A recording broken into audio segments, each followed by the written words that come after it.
I was scrolling around YouTube looking for something to watch, and it recommended a little video by this guy, Austin McConnell. I'd seen a few of his videos before, and though they're light years ahead of mine as far as the effort he puts into them, they're not exactly what I would describe as intellectually stimulating. The video will probably just be a ripoff of some better linguistics channel, but if the only alternative is sitting quietly and thinking about life, I might as well watch it. I was wrong. This video just made me angry. Now, I'm not exactly a linguist. My entire understanding of linguistics comes from the aforementioned YouTube channels, and a little Wikipedia surfing, but some of the shit in this video is just laughably wrong. And at the end, I'll show that this video is actually plagiarized. I know nobody cares, and this video won't get 1,000th of the views that his video already has, and someone else might end up making a video correcting him even better than I will, but I just feel bad if this didn't become a learning moment for the few who actually care enough to be, correct. So let me go through the big stuff, the things that he really should have known to correct. I'll take care to only correct the stuff that's very, very wrong. Like the type of things that you might realize if you had even read the entire Wikipedia page. For example, I could be super pedantic and correct you when you say that letters are the building blocks of words by saying that phonemes are actually the building blocks of words and that letters are the building blocks of written words. But that's super pedantic, so I won't mention that. Oh wait. God damn it. Letter number 1, the long S. Now, the only real problem with this section is that the long S wasn't abandoned because the rules were crazy. Because the rules weren't actually as bad as you make them seem. Writing the rule in a dumb way doesn't make it seem dumb, it makes you seem dumb. Essentially, especially in English, you would always use a long S, except for the second in an adjacent pair, or at the end of the word. The letter was actually abandoned because it was a dumb complication and printers just wanted to not spend extra effort carving out another letter for their presses. Also, the long S wasn't really a letter of itself, it was just another form of the letter S. I mentioned that the rules were easy in English because they were actually way more complicated in languages like German and Italian, the former of which still has what they call a sharp S today. But instead of mentioning the cool linguistics about how German modified the long S, or even some slightly interesting history about how the symbol for integration stands for the Latin summa spelled with a long German S, you just skip on to the next symbol.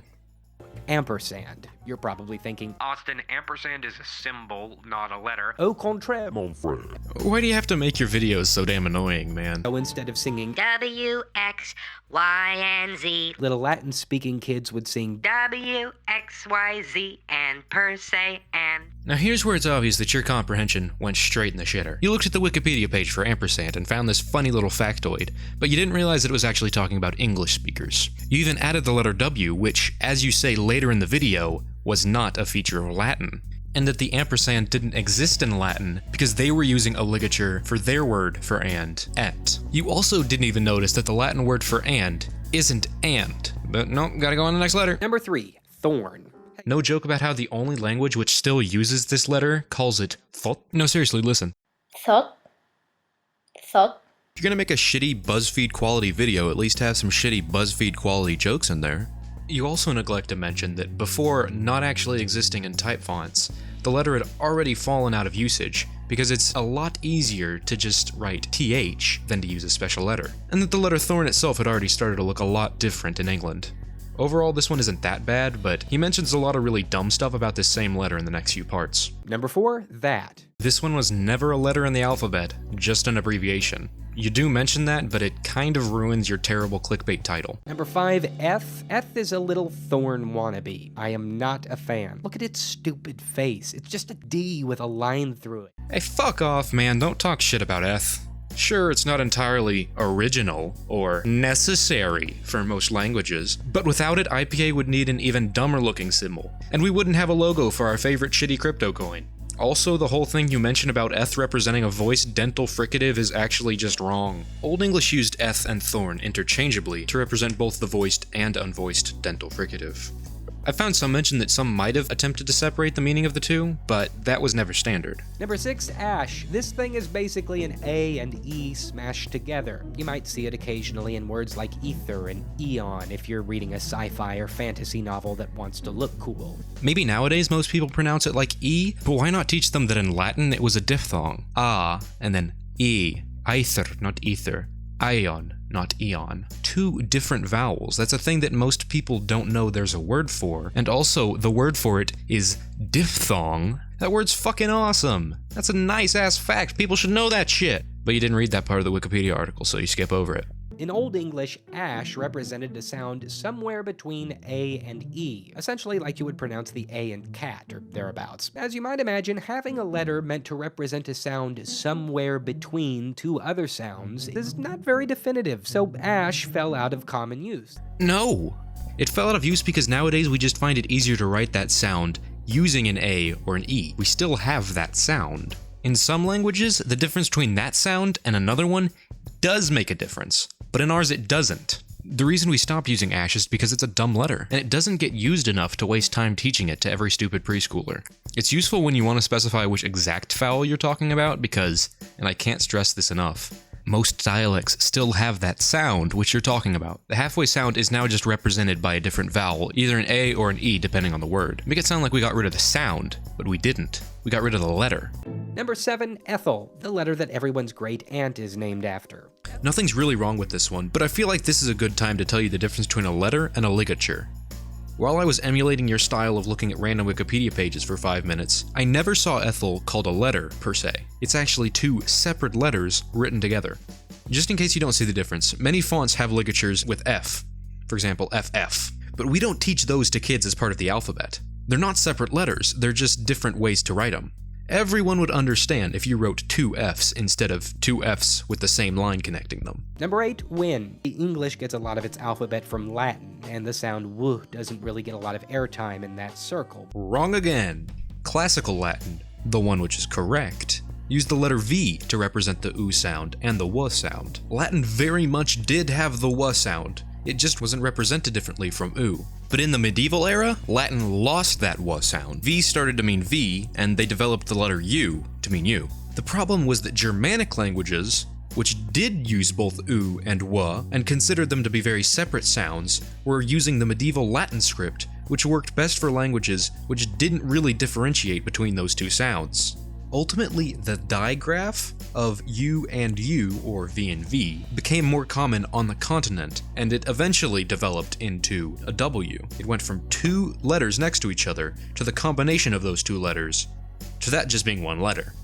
However, the Anglo-Saxons, that's the people who sort of talk like we do, weren't willing to wait for a solution to present itself, and had already appropriated the letter win from the runic alphabet, which, because it was designed for Germanic languages, already had that sound to represent W. Things were all fine and dandy, but suddenly England started to shift culturally to becoming more like the continent, because England's rulers were all Normans, so they liked to pretend like they were French. It was bad enough that their subjects spoke a Germanic language, but they were also using a runic letter instead of the slightly civilized W. They encouraged the shift so that at parties people wouldn't call them the guys that still use that runic letter.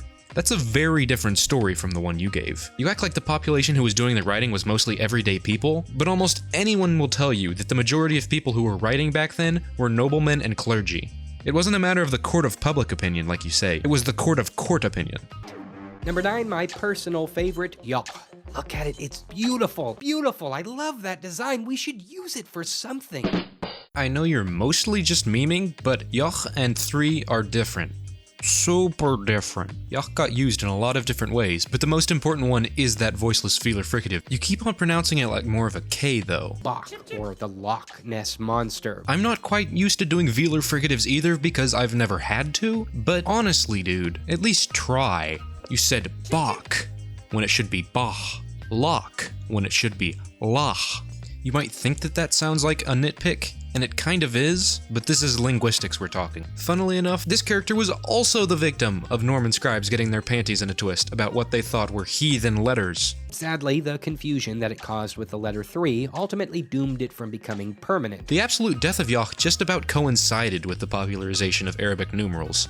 But the letter was already dying way before that, so no, people probably didn't get it confused with 3. And finally, number 10, eng. This one he actually gets mostly right, though it never really found common usage, so it wasn't really dropped from the alphabet as much as nobody but this one crazy guy wanted to use it. He then awkwardly transitions to asking you to share his videos, to show that you just watched a video by a guy who has no idea what he's talking about, so that makes you smart. I know he's joking, but I just want to mention that because it's pretty fucking funny if you realize that he thinks he knows what he's talking about here. We finished the video itself, and I'd like to move on to why this video is bad. There's two major reasons. The first is that unresearched crap like this attracts idiots like flies to horseshit, and that only makes them less and less informed. I'm not saying that any of the people whose comments I'm going to show are dumb, but any dumb people who do click on this video won't actually be any smarter for it. Luckily, there are actually a lot of smart people in the comments, and a few are even calling him out on his mistakes.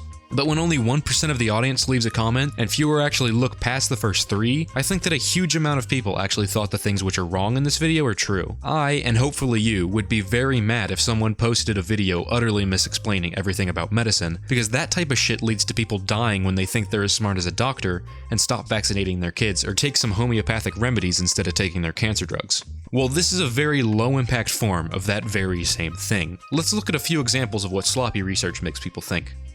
So if thorn replaced th and then y replaced thorn, does that mean thou is thorn plus ow equals you?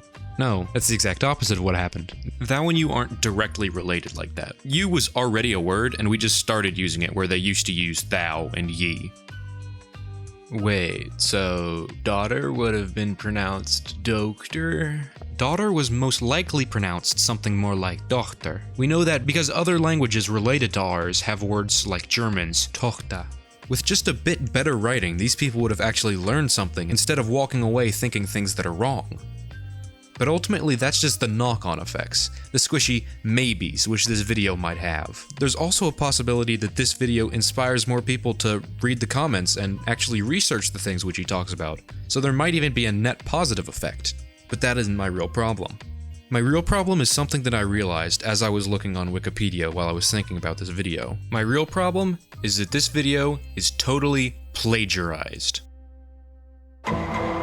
Exhibit A. At first I was just looking around Wikipedia, not necessarily planning to make a video. I was just looking to correct the things in my mind that I knew was wrong with this video.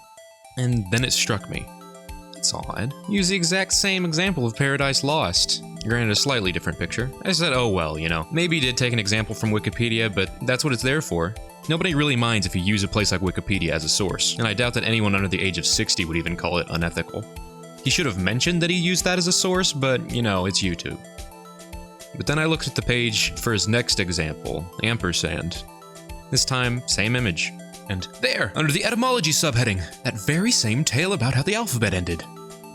Granted, in his video he added the fact that the kids were Latin, and the letter W, which actually made the story false, but I'm probably just thinking a little bit too much into it. Wikipedia is a fine source to look up things, and honestly, I've used it for every single video I've ever made. But I still couldn't shake that feeling. That niggling spark of a single neuron at the back of my mind. I was trying to remember something, but I couldn't remember what I didn't remember. And then it hit me. I'd seen it all before. On the channel of renowned soy enthusiast H. Bomber Guy, he recounted the story of a channel called Soul Brother No. 3 who claimed that his style was copied by none other than Austin McConnell. Sure, it was a light form of plagiarism and one that most people wouldn't even mind, myself included. But this is different. McConnell wasn't copying his style, he was just plagiarizing this article. This is real plagiarism. Sure, it was Wikipedia, but it bothered me enough to keep looking. At least so I could feel satisfied about how I was better than McConnell. But this didn't end with me quietly feeling smug in the knowledge that he had lifted some basic facts and misquoted Wikipedia. Oh, not by a long shot. It was when I started fact-checking the part where he compares eth and thorn that I googled those fateful words. English eth versus thorn. What, did you expect something dramatic? But then it appeared. The motherlode, the holy grail. A mental floss listicle. Exhibit B. At first I thought that maybe he'd seen the same article and it was just the source of things that he got wrong. But as I scrolled further and further down, I realized the true gravity of what I had just found. I wiped the Cheeto dust off of my fingers and grabbed the sunglasses that I always wear inside. My God, I said, leaning forward in my chair, scrolling furiously. Every single one, all 10 of the letters in his video, were in this list. The examples of Bach and Lach, Aether and Aeon, the alphabet ampersand story, this time with the Phantom W, the joke about Ethel being an old lady name, the example of Paradise Lost. All of them were in this list. He was either so lazy that he didn't include the other 2 symbols on the list, or he did it to actively evade being called out for plagiarism. But I found it. I know how to Google search for a very popular website with search terms which would be very common after watching his video.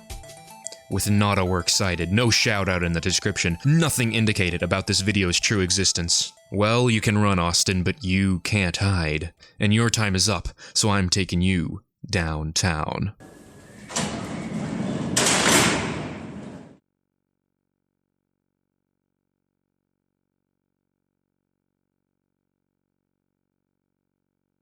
But I want to know what you guys think. Did he actually copy somebody's work, or is his style just so incredibly derivative that all of his terrible jokes and misinformation happen to match a Mental Floss article, and also a misunderstanding of Wikipedia? Would it have been okay if he had cited those sources, or if he hadn't copied them exactly word for word? I think that there's about a 95% chance that his video is based off of someone else's work. Though whether or not it's one of the sources I found, or another one entirely, I'm totally not sure. Let me head off the inevitable comment about how I only made this video because I have a Napoleon complex about his 355,883, as of writing, subscribers to my 1. That's probably true. Still doesn't mean he didn't plagiarize it though. Well, that's all I have today. This video is a little rushed because I wanted to get the information out there as soon as I could so that maybe more people see this correction and hopefully actually learn something. Whether or not you like this video or you totally hated it, make your opinion known down below.